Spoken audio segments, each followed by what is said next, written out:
Welcome back to the Healthy Anger Toolbox. I'm Marty Wallner, and today I'm grateful and I'm honored to have as my guest writer and mindfulness trainer Sue Dhillon, author of the book Heart to Heart. And today Sue and I are going to talk about some different in the heat of the moment, in the heat of an angry moment, things to do from her perspective in terms of empowering people to handle that dysregulation and that emotional buildup that may happen when you get into that angry moment. So welcome, Sue. I appreciate you joining me. And I have to say, in looking at your background, I was very intrigued. I saw you used to be a TV journalist, and now you're in the mind-body space and even a Reiki coach, mindfulness trainer. You've written the book, and I know you have another book coming up. So wow, it's an honor, and I'm grateful that you're able to join us today. Marty, thank you so much. I'm so thrilled to be here. Thank you. I'm honored to have this time with you.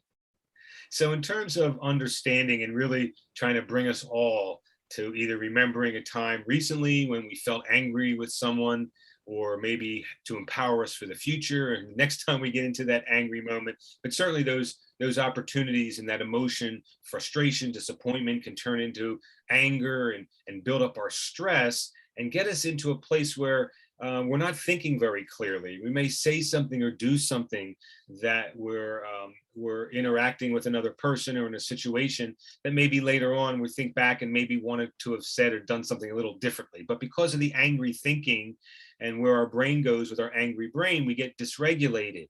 But we can empower ourselves in the heat of that angry moment. And I know you and I were talking briefly about different things that people can actually do when they get swept up into that emotion and they feel themselves getting emotionally dysregulated.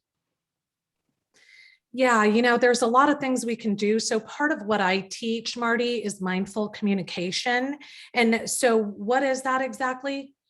That is the number one way to communicate. It is the most powerful way to show up. Even with someone you might be mad at, holding a grudge, you're upset, they offended you, you can still have powerful dialogue with people who have upset you, who you're mad at. And the mindfulness comes in.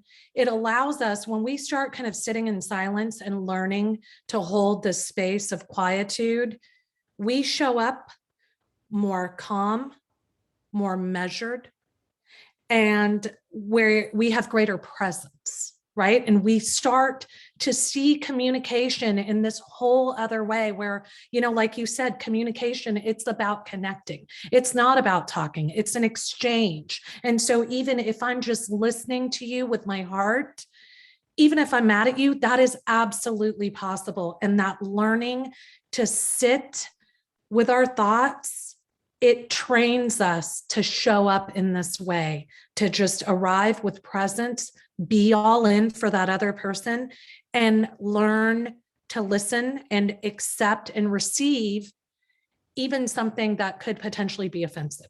We can do it in a calm and loving way.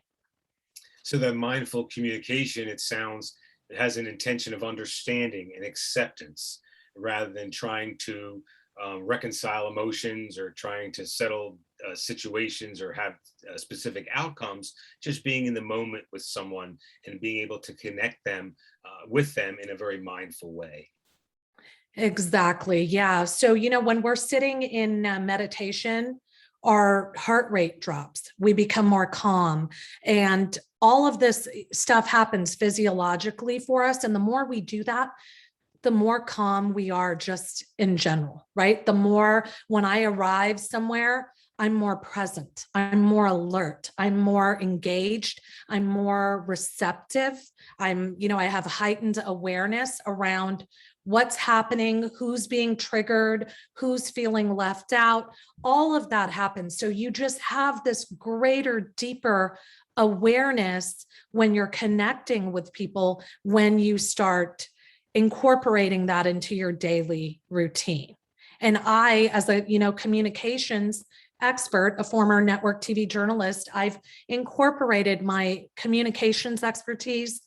I was always spiritual. I grew up around meditation and yoga, and I've been doing that for a couple of decades. So after having had dealt with a lot of difficult people, I'll just say, or conflict, I wanted to learn a more powerful way. Like, okay, there's got to be a better way other than arguing, fighting, having conflict, yelling at each other. No one's getting their point across, right? Everyone's just walking away pissed off, pardon my French here, but right. So we're just mad.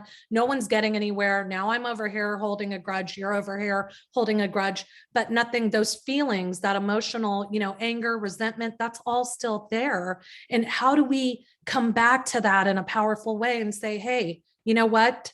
And there are ways of doing that and just alleviating that conflict. So even starting with, hey, I am sorry. I might have offended you last time, but I want you to know I care about you and I would love to find a more powerful way for us to have an exchange. Please forgive me. And a lot of times, even saying sorry, even if you feel like you didn't do anything, you disarm people, right? If you come in and say, hey, it wasn't my intention to upset you. I hope I didn't upset you. Please forgive me. I love you. I care about you. I want us to be able to elevate the dialogue. Is that something you're open to? You will find people are so receptive to this way of communicating. And a real tool of connection by being able to offer that. And I'm hearing you really give the stark differences between having that emotional dysregulation reaction when angry and having a calmer, more mindful, meditative kind of approach in terms of understanding clear thinking and situational awareness and relational integrity, and really many times being able to feel closer to the person that you just had an exchange. If both are showing respect, if both are listening, perhaps showing compassion and tolerance, you can feel somewhat safer and closer at the end of even an angry exchange. And I'm hearing that tool of being able to offer some genuine reconciliation, and certainly with an intention of really connecting and doing different things for that connection piece. Because again, when we hold grudges and we have that emotional escalation and we end up, having that disconnecting feeling at the end, that could put us at an almost worse place than when we began. The beauty of what you just said right now, Marty, I think it's so powerful is, yes, even feeling closer, right? This is what people don't realize. You're mad at somebody, you're holding a grudge, you're estranged, you're not talking to them. The power of being able to forgive and show up after harboring that sort of resentment, it does deepen the bond. It does show you what you're made of. It does teach us the power of love and connectivity. And that's really what we're all craving. At the end of the day is we don't want conflict. We want to connect deeply and have these deeper, more meaningful, more loving exchanges with those around us. We just, there's this kind of disconnect. I think just, it's a societal norm to kind of say, okay, conflict is a bad thing or anger is a bad thing, but we can use it to our benefit.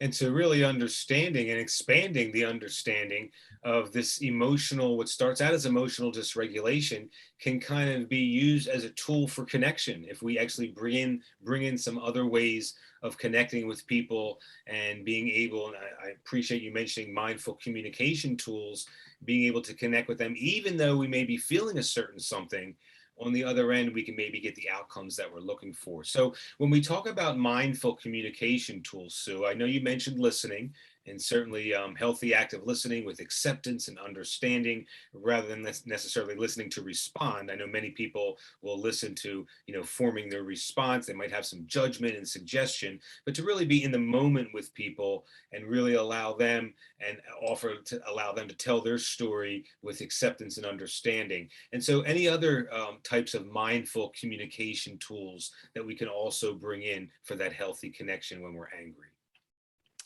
Yes. So, the key with listening, it's like you said, it's not about, okay, what are they saying? And, I'm formulating my response. The key is listening at length, right? When was the last time? So truly listening, showing up for an exchange, when you start understanding the power of showing up in this way, you just show up. Hey, you know what? You're going through something. I'm just here because I love you and I want to listen. And it's okay. You don't have to respond. You don't have to, there's no need for any fillers.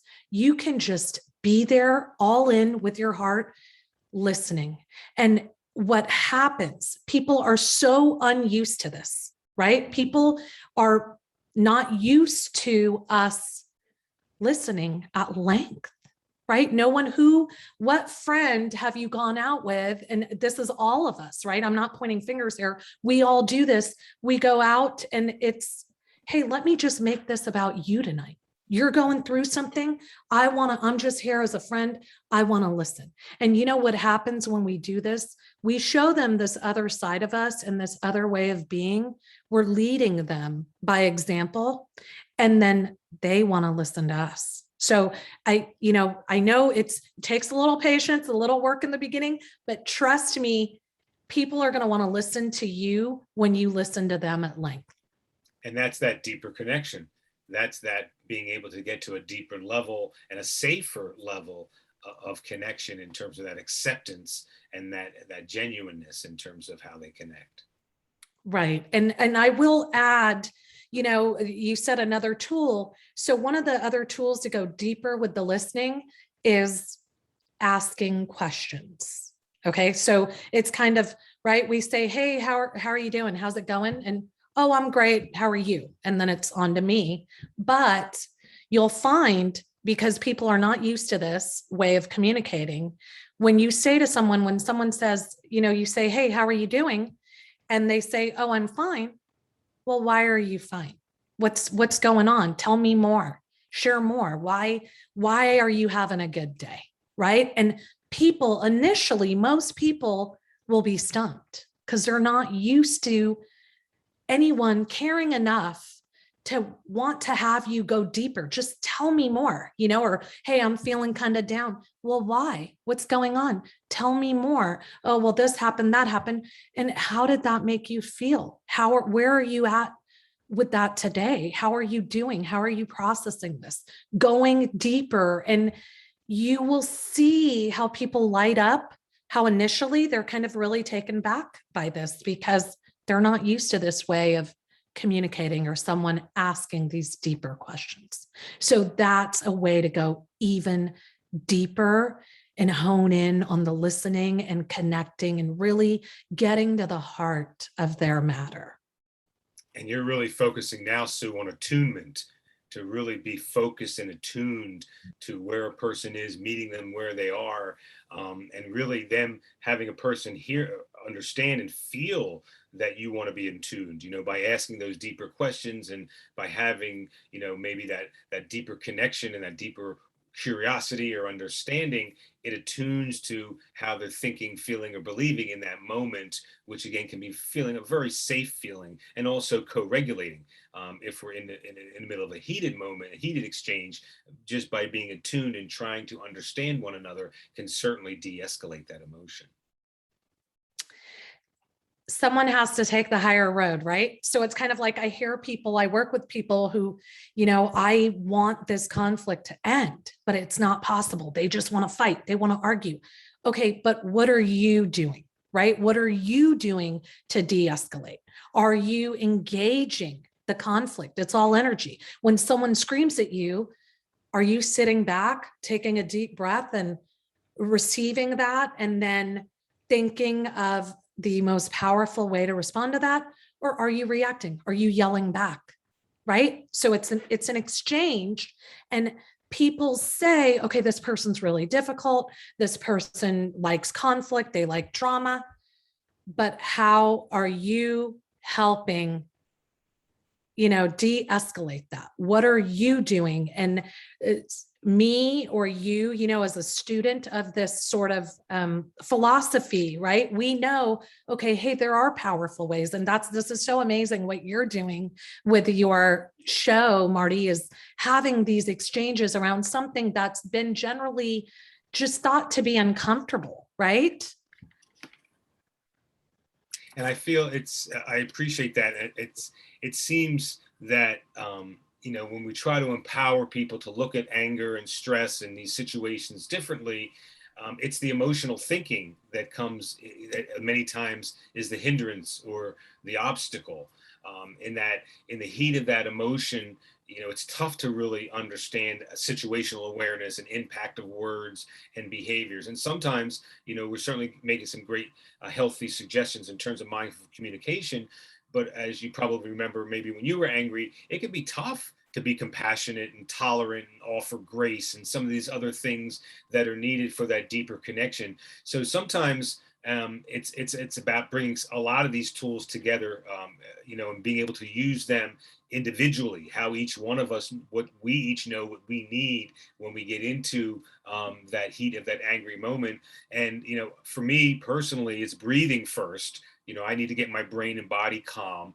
I then go to positive mantras, positive self-talk, and then I'll, then bring in some of the tools that you're suggesting. But for me, I go so quickly because of some experiences, angry experiences of when I was a child and different things from my experiences that are stored inside of me. I can become emotionally dysregulated very quickly. So I initially take those initial mind body regulation tools and then also bring in other tools. So it can be so helpful to have numerous and various types of healthy anger tools like this. Right. And, and again, just circling back to that mindfulness aspect here, it's so transformative. It's so powerful and so life-changing because, there's all these myths around meditation. It's not about turning your brain off. That is a myth. No one, people say, I tried meditating. I can't do it. I can't get myself to stop thinking. You're not supposed to. What happens, you're supposed to learn to be with your thoughts. So when you go into that meditative state, you allow thoughts to come, you let them go. You let them come, you let them go.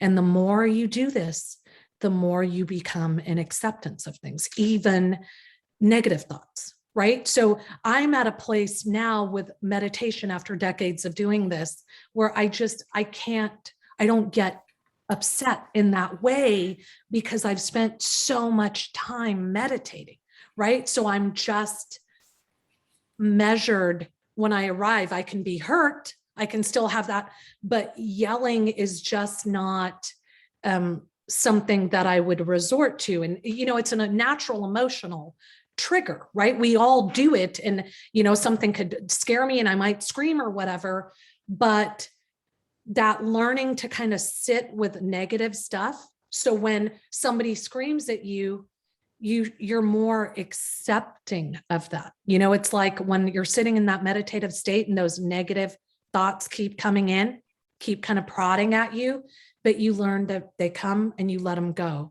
So in that same way, you just are able to be more receptive to what is going on with this person, right? You just receive it in this kind of other way. And that is truly the power of doing that, even if it's for 3 or 4 or 5 minutes a day. I tell people just try it for 3 minutes, start with 3 minutes a day. And once you commit to that and do it for 5 or 7 days, you'll start feeling the difference. You'll feel that you are more dynamic, you're more productive, you're more relaxed, you sleep better, even with 5 minutes a day, right? The benefits are just so enormous. So just if you can, commit to something really small and start there, right? That's what I would advise people. And it does help you become more responsive and a loving from a place of compassion. You kind of tap into the different parts of you when you start engaging the world and come out of that meditative state, right? Because you become more feeling. You're more in that just beingness. And that's a powerful tool itself. I'm hearing that you have trained your brain through meditation and mindfulness to be able to beforehand do some brain training and practice and some different, actually what you're doing is probably changing your brain habits, your actual thinking habits, so that when you get into the heat of an emotional or angry moment, that your brain is in a much better and calmer place, or more susceptible to be able to get back to that calmer place. because again, we talked a lot on this show about brain habits and how do we break those brain habits and how do we get into new thinking patterns. And certainly mindfulness and meditation can be two tremendous tools, powerfully tremendous tools to be able to change some of those thinking patterns and the brain habits. And I so appreciate, Sue, you connecting that to, if we do some of that work ahead of time, even in simple ways, 3 or 5 minutes of meditation, that when we get into that heat of that angry exchange, that it'll certainly be beneficial for us. It truly, it is. And as you know, Marty, I mean, they've done, there's scientific evidence and data to prove this, right? I mean, brain scans of people who meditate versus those who don't. I mean, you literally, you change the inside of your brain, right? And you start tapping into those different brain waves. So when we're in 3 states that everybody knows, that waking, sleeping, dreaming state. And sleeping and dreaming are 2 different states of consciousness. People think it's the same, but they're not. So those are the waking, sleeping, dreaming are the states that we know, but there's those higher states that we can tap into. It's like people want to, go for certain things that, stimulants and things that get you high. Meditation is a way to tap in and get that triggered dopamine and all of that, all natural high. Right. So when you start really doing it and feeling that, you do feel great and you're like on this all natural high. And so it's kind of like you don't go there, right? Because you're on this other wavelength and it's just so magical and powerful. And, it's life-changing. So. And empowering, that we all can stand in our power and be able to self-advocate with these tools to be able to get ourselves into a better place when we get into those angry exchanges. Wow, Sue Dhillon, a fantastic conversation. Thank you so much. So where can we find you, Sue? I know that you're very active and you have a second book coming out. So tell me about what the near future looks like for you. Yes. So I have a second book coming out. I don't have a title yet for it, or I kind of do, but that's going to be more of a memoir. It's a body of essays, but a lot of, it's on grief, love, loss. So some wisdom and insights and just some personal sharing there, overcoming some of that. You can find me at Blossom You're Awesome, where I have some courses. I share inspirational content, links to my own Blossom You're Awesome podcast. And then Sue's Blues is our other platform where we welcome contributing writers. And that's the journalist in me sharing stories, op-eds, arts and culture, things like that. I'm on Instagram. I'm everywhere. Love talking about this stuff. And I love your show. And you're so awesome for having me on here, Marty. Thank you, Sue. And hopefully we'll get to talk again soon. I would love that. Thank you so much.